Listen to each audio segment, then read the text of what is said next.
thermal liner, which you can use over here in winter. It's a true four seasons jacket. You'd use this winter and summer. But when you're over there, you're probably not going to want take that out. You take that out. You can do that on most jackets, can you? You can do that on most jackets, yeah. Do you want to give it a whirl? I think we might need to.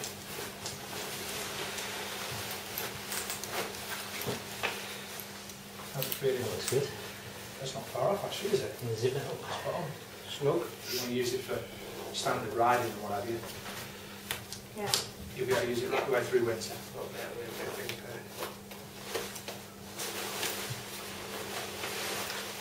I thought the transfer was going to be a breeze. Spot on. Oh, spot on. It's going to do some cage files. You look set for getting, isn't it?